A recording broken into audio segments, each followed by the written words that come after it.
In this section, we'll present a number of creative uses of machine learning. We hope that they will inspire you as they inspired us and as they inspired our customers. Unfortunately, we don't have permission to describe the specific use cases, so we'll simply present the capabilities of machine learning that these customers took advantage of and some broad areas where they could apply.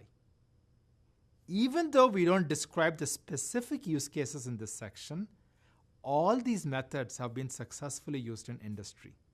They're not just research curiosities, but they are at the leading edge of what's possible. So customers and companies that do use it don't want to talk about their use of it just yet. Super resolution is a way to create a high-resolution image or to fill in gaps in an image through machine learning. Again, this is a standard algorithm. You just need to have a training data set. You need to have a high-resolution data set and a software program to create the lower resolution version from the higher resolution data set. And now, the lower resolution version is the features for your machine learning algorithm, and the high resolution data set are the labels.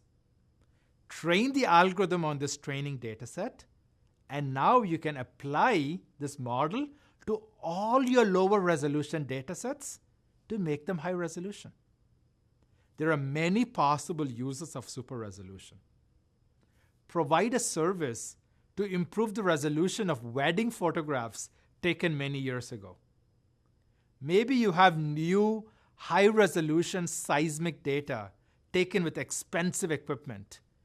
You can try to improve the resolution of previously collected data by using the high-res data as a training data set.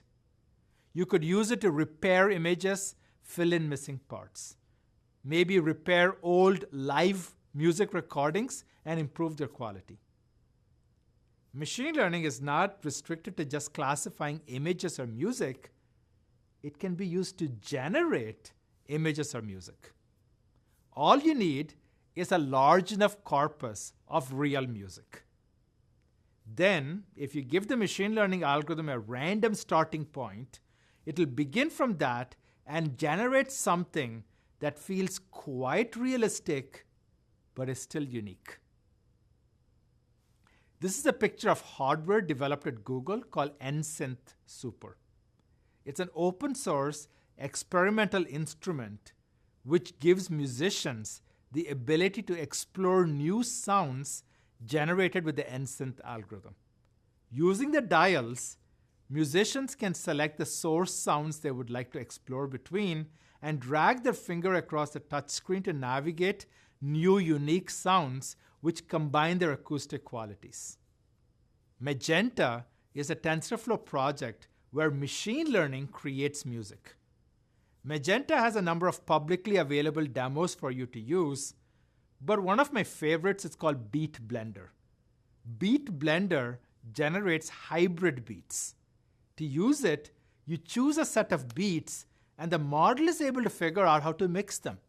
What do you get, for example, if you take 20% of a jazz beat and 40% rock and 40% samba? You'll get to try that out shortly. So we saw that machine learning can create and mix music. What about artwork? If we provided enough paintings by Van Gogh, could it paint Starry Night? Yes. Image data, like paintings and photographs, can be fed into a machine learning model, and it can pick up on an artist's style. In this example, the model accepts a photograph and a style and is able to modify the photograph to give it their style. For example, the last column shows photographs in the style of Van Gogh's Starry Night. You can transform images from one domain, such as photographs, to another domain, such as paintings. This is called style transfer, and you can use it to convert photographs to blueprints, convert blueprints to photographs, to correct colors in underwater photographs. ML style transfer isn't just limited to static images. Here you can see the styles being applied and adjusted to video in real time.